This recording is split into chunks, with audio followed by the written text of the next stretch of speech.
empêcher un commerçant de travailler, un restaurateur d'ouvrir, une personne de se promener, que ce soit en famille, avec des amis. C'est inacceptable. On soutiendra tous les parents contre le masque. Que s'il le faut, descendons ensemble. Il va falloir descendre, plus nombreux, se mobiliser, parler, échanger. Liberté!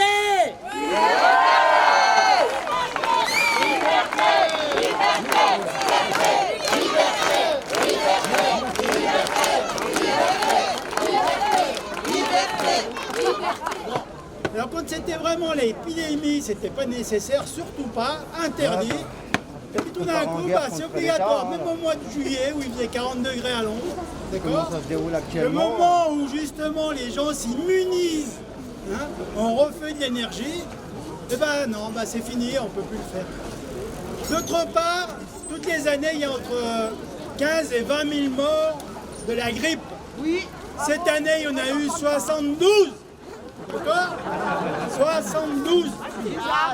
Il y a eu 30 000 morts de plus, a priori, cette année, entre le mois de janvier, février et mars. Alors, si on prend les 10-15 000 morts de la grippe normale, il nous reste 15 000 morts qui sont morts dans les EHPAD. Oui. On est d'accord ? Et là, on tombe juste dans les chiffres, je veux dire. C'est un génocide qui nous en fait. Moi, j'ai 64 balais. Il me reste 10 ans à vivre, normalement. J'espère que je serai un peu plus, un peu grave.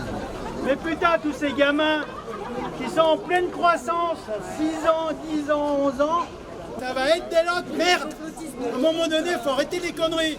Et autre chose, quand on voit qu'ils nous préconisent, ils veulent nous obliger à nous vacciner. Ah oui, vous en parlez. On est contre. Alors ça, c'est un vaccin. On n'est pas d'accord. C'est un vaccin qu'ils appellent ARN. C'est-à-dire que c'est complètement nouveau. D'habitude, pour faire un vaccin qui vaut ce qu'il vaut, hein, il faut entre 10 et 15 ans pour le mettre au point.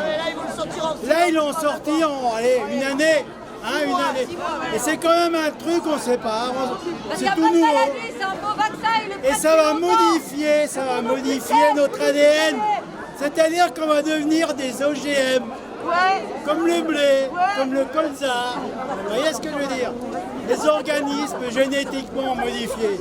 C'est massacré de tous les côtés par ces enfoirés de soi-disant toubibs qui passent à la télévision, qui ont tous été achetés par les laboratoires pharmaceutiques, hein, et qui ont tous oublié de dire que le problème qu'il y a au niveau sanitaire en France, c'est parce qu'on a enlevé depuis 20 ans 150 000 lits d'hôpital sur 400 000. Ok? Et depuis 20 ans, on a gagné 8 millions d'habitants. Donc forcément, il y a un problème. Mais ça, personne n'en parle. Hein. Par contre, ils vont critiquer Raoult qui, lui, a sauvé des gens. Voilà. Et ils ont complètement occulté la chloroquine sous prétexte que c'était dangereux, alors que c'est un médicament qui existe depuis 70 ans. Mesdames les Zivir, c'est un nouveau produit qui va coûter plus de 2000 €. Plus de 2000 € et dont on ne sait pas s'il va marcher ou pas. Et l'Union européenne, on a acheté 500 millions. Voilà, on en est. Alors on ne fait pas confiance à un produit qui dure depuis 70 ans et on va mettre en confiance un produit qui existe, ce fameux vaccin et ce fameux remdesivir qui existe depuis quelques mois. On marche sur la tête. Ils m'ont mis le coton-tige parce que je dois travailler, je dois vivre, j'ai des revenus minima social, je suis seule, je souffre parce que je ne vois pas mes petits-enfants, parce que je veux les protéger. Je ne comprends plus rien, je suis perdue. Je vois des malades tous les jours en train de pleurer, dans la souffrance psychologique. Ils ne voient plus leur famille, ils veulent voir leurs enfants, ils veulent voir leurs grands-parents, ils veulent voir leurs morts. Ils ne voient pas leurs morts. C'est lamentable ce qui se passe aujourd'hui. Je ne sens plus rien. On me dit que j'ai le Covid. Je n'ai pas le Covid. Ils m'ont mis le coton dans le nez. Je ne sens plus rien. Je suis affectée psychologiquement. Je suis affectée qu'on touche à nos enfants aujourd'hui. Je ferai tout ce qu'il faut, mais ne touchez pas nos enfants. Je suis grand-mère. Je suis grand-mère. J'ai 4 petits-enfants. Ils savent plus réfléchir. Ils savent plus lire. Ils savent plus parler. Et là, aujourd'hui, on fait quoi? On leur muse le nez et la bouche. C'est lamentable ce qui se passe aujourd'hui. Je travaille dans le médical depuis 7 ans. J'ai travaillé 8 ans dans la vente de produits biologiques. Et quand je vois les malades, tous les soirs, je rentre, j'ai mal au ventre. Ils pleurent tous les jours. Tous les jours, il y a des larmes et des larmes et des larmes. On ne soigne plus la pathologie, on soigne la souffrance des malades. Voilà. C'est pas normal. Ce n'est pas normal qu'un directeur d'école nous dise que votre enfant a 5 ans et demi, mais qu'il est en CP. Vous devez porter un masque du matin au soir. Ce n'est pas normal. Nos enfants ont le droit de respirer. Ils n'ont pas à se cacher dans la cour de récréation pour pouvoir respirer. On n'est pas en 45, on n'est pas en 40 non plus. Et la France de 2020, on dirait l'Allemagne de 1936. Réveillez-vous, gendarmes, policiers, c'est pareil, vous êtes concernés, vos enfants aussi. Laissez nos enfants respirer. Nos enfants, c'est nous, les parents. Laissez nos enfants, c'est nous, les parents. Laissez nos enfants. Je travaille dans un groupe d'entraide mutuelle. Le principe, c'est d'éviter aux gens d'être isolés. Le principe, c'est que ces gens qui se sentent déjà isolés de la société parce qu'ils ont des maladies psychiques qui peuvent tous nous toucher, sont actuellement encore plus isolés. Ce sont des gens qui ne viennent plus à l'association.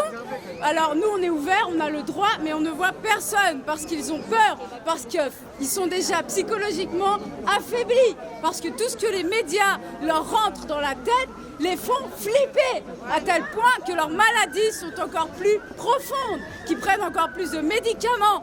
Et moi, ça me touche énormément.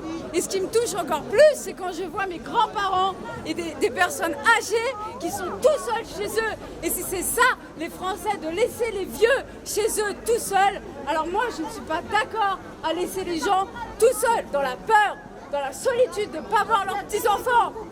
Ça fait mal. Et moi, j'en ai marre de voir ma grand-mère souffrir et de voir tous ces gens qui sont dans le désespoir total parce qu'ils ne comprennent rien, parce qu'ils ne savent même pas s'ils ont le droit de sortir. Mais putain, on est humain, on doit s'aimer. Je veux dire, si on ne peut plus se voir, qu'est-ce qu'on va faire? Et On va prendre un Covid.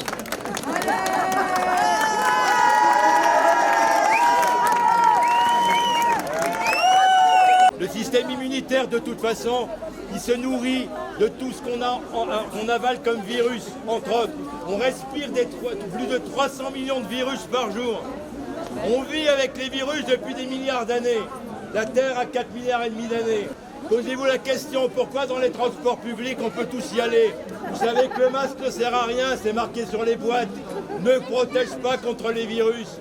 Et dans les transports en public, vous savez, regardez à Paris, c'est l'exemple type. Ils sont tous bombés les uns contre les autres comme ça. Vous pensez que le masque les protège? Franchement. Et là, eux, ils peuvent y aller parce qu'ils vont bosser pour qui, à votre avis? Et qui est-ce qui profite de ce système? Amazon, les grandes structures, Carrefour, Auchan, Intermarché, tout ça. Et les petits magasins, bah c'est fini. Vous savez ce qui est en train de se passer? Ça s'appelle un reset de l'économie. Voilà, les trisettes, exactement. Tous les magasins vont fermer et ils vont tous faire faillite, d'accord? Et il y en a de plus en plus qui se suicident. Et qu'est-ce que font les grandes surfaces après? Ben, ils n'ont plus qu'à ramasser. On se rend symbolique. Et il n'y a plus de déchets et il n'y a plus rien. Et nous, après, on est pucés, n'est-ce pas? Là ou là. Et puis après, on doit aller voyager. Vous êtes pucé, monsieur? Ah non, vous ne pouvez pas prendre l'avion. Qu'est-ce que vous voulez? Vous voulez vous faire vacciner? Non! Et les policiers? Vous voulez vous faire vacciner, les policiers? Est-ce que vous êtes d'accord pour vous faire vacciner? On est tous ensemble. Policiers, avec nous! Policiers, avec nous! Policiers, avec nous! Et sa voix Haute-Savoie et Comté de Nice. Nous sommes à peu près 2 millions de personnes. D'accord? C'est légal, c'est du droit international. Je vous parle ici en tant que droit international. Croyez-vous que je pourrais vous parler comme ça si ce n'était pas vrai? Croyez-vous que je ne serais pas en prison? Croyez-vous qu'on ne viendrait pas me chercher avec les menottes? Nous sommes ici dans le cadre de chargé de mission diplomatique. D'accord? Je suis un diplomate. Je vous parle en tant que diplomate. Je travaille à l'ONU. Je travaille dans les grandes instances comme ça. J'interviens à l'OSCE, au Sénat, etc. Vous pouvez aller vérifier. Regardez Thierry Bécourt sur Internet. C'est le pays de Savoie qui doit se réunir et se réveiller. On a ce pouvoir et on montrera l'exemple à la France après. On montrera l'exemple. Si nous on y arrive, tous les pays vont suivre. Ils vont dire pourquoi la Savoie, pourquoi pas nous? Nous sommes en lien avec le Conseil national de transition. Il s'agit d'un gouvernement dont vous faites partie, dont vous êtes le peuple. Et à partir de là, toutes les associations, quelles qu'elles soient, sont bienvenues. Et quels que soient les personnels, que ce soit les personnels de police, comme on a parlé, qui sont bien présents ici, que ce soit les administrations, quelles qu'elles soient, tout le monde est bienvenu, parce que c'est un pays. Ce pays doit retrouver sa liberté. Et on a un pouvoir extraordinaire que n'ont pas les Français. C'est qu'on peut refuser tous les ordres illégaux, comme doivent le faire d'ailleurs toutes les forces de police. Ils ont un article de 1983, on va vous le donner, tout ça est sur notre site. Vous avez aussi, sur notre site, vous avez une fiche de signalement. La fiche de signalement vous permet de pouvoir se faire un signalement envers un personnel politique, envers un personnel de l'éducation nationale qui, par exemple, met 1 heure de retenue à votre fils, votre fille, parce qu'elle n'a pas le masque sur le nez. Tout ça, c'est une fiche de signalement. Envoyez-les nous. On a un conseil juridique en public, filmé ici. Je m'engage au nom du responsable, je suis porte-parole de la Savoie, d'accord, du gouvernement de Savoie. Je m'engage à prendre avec le gouvernement évidemment, à prendre ces plaintes et à poser des plaintes pour mise en danger de la vie d'autrui. Nous avons fait une action contre les masques. Pareil, 250 personnes étaient présentes. Vous pourrez la trouver sur Agora TV justement. Et on a fait un lâcher de masques. D'accord? Pour terminer, après une conversation comme ça durant 2 heures, on a fini par brûler et lâcher nos masques. Regardez ce qui se passe en Allemagne. En Allemagne, ça commence à bouger, d'accord? Et il y a des millions de personnes dans la rue. Qu'est-ce qu'on attend en France pour le faire? Le 4 octobre, nous étions présents le 4 octobre au cimetière de Morette, d'accord? Morette-Glières, où on a déclaré officiellement à la France qu'elle avait 2 ans pour négocier la libération de la Savoie. Vous savez très bien que Trump est déjà réélu, d'accord? Et qu'il est en train de casser l'État profond, d'accord? Et il va repasser. Qu'est-ce qu'il a fait, notre ami Pompeo? Il est venu en premier voir Macron, qui, comme on vous le disait, n'a pas d'enfant et qui n'est pas prêt d'en avoir. Qu'est-ce qu'il a fait? Il a commencé à passer par Macron. Et il a dit, monsieur Macron, c'est très bien, il n'a pas voulu le voir. Je peux vous dire que nous, en tant que gouvernement, on est en lien directement avec Trump, avec Poutine et autres, d'accord? Et la Turquie et compagnie. Je vous le dis sérieusement et je le dis en public. Nous avons appris la chose suivante. Quand Pompeo est arrivé à l'Élysée lundi, la trouille à l'Élysée, qu'est-ce qu'a fait notre ami Macron? Enfin, l'éborgneur en chef, d'accord? Il a tué combien de personnes, les yeux éborgnés, tout ça, on n'a pas oublié les gilets jaunes, d'accord? Okay. Qu'est-ce qu'il a fait? Il a téléphoné à qui, à votre avis? Il a téléphoné à Biden et à son équipe en disant « Attention, on fait quoi? Il y a l'Amérique qui est à nos portes à l'Élysée. » Qu'est-ce qu'a fait notre ami Pompeo? Il a remis une enveloppe, d'accord, à ce gouvernement de dictature. Là, vous savez ce qu'il y avait dedans? Si vous n'arrêtez pas de dire vos mensonges sur les masques, sur le virus et tout ça, si vous continuez à enfermer les gens, eh bien, on va vous poursuivre, les amis, sur la pédophilie. Parce que le problème est là. Non. Alors quand ils ont les dossiers, parce qu'on les a, et croyez-moi, en Savoie, et ici il y a des témoins, d'accord? On a les dossiers sur la pédophilie. On a aussi des dossiers sur la pédophilie en Savoie, d'accord? Et dans les dossiers, tout ce qui est les maniques et tout ça. Les policiers le savent, ils n'ont pas le droit d'enquêter dessus. Les gendarmes le savent, ils n'ont pas le droit d'enquêter dessus. Eh bien, nous, on va le faire. Si vous n'arrêtez pas, eh bien, on va vous poursuivre pour la pédophilie. T'es d'accord? Et on met ça sur tous les journaux dans le monde entier. Vous savez très bien que la surcharge des hôpitaux, c'est tous les ans. On vous fait croire qu'aujourd'hui, là, il y a des... Chaque année, on en a des milliers. C'est normal. Bien sûr.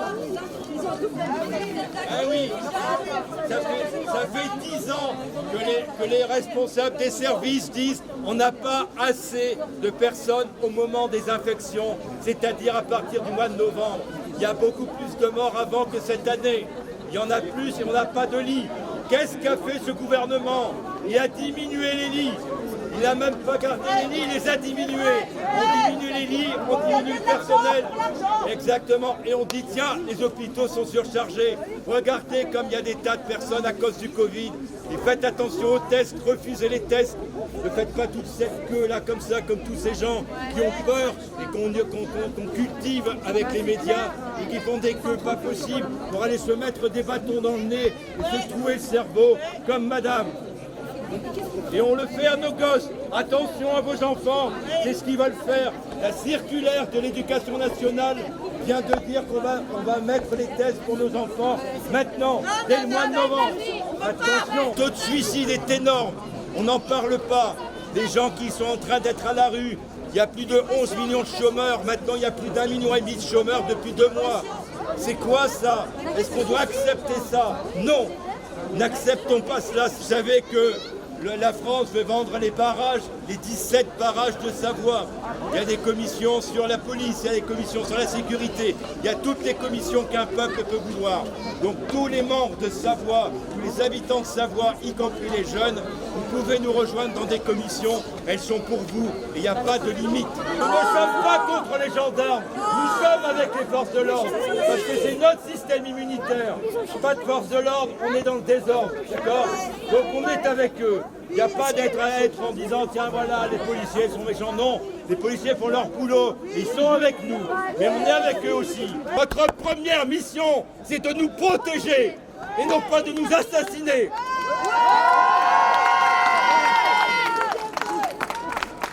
La police, c'est pas des gardiens, c'est pas des forces de l'ordre. La police, c'est les gardiens de la paix. Nous sommes ici dans un pays de paix et la police doit être gardien de la paix, nous protéger, pas nous agresser. Et c'est leur boulot. Allez voir Agora TV, vous aurez des renseignements extraordinaires dessus. Alors, vous savez très bien qu'aujourd'hui, les réseaux sont attaqués. Alors, entre autres, Agora TV subit énormément d'attaques de la part de YouTube ou autres. On a dû donc se brancher sur Odyssée et sur toutes les plateformes de dissidence. On a beaucoup souffert aussi et pourtant on est là et il faut qu'on soit rassemblés ensemble. Et on sera là samedi prochain encore. Voilà.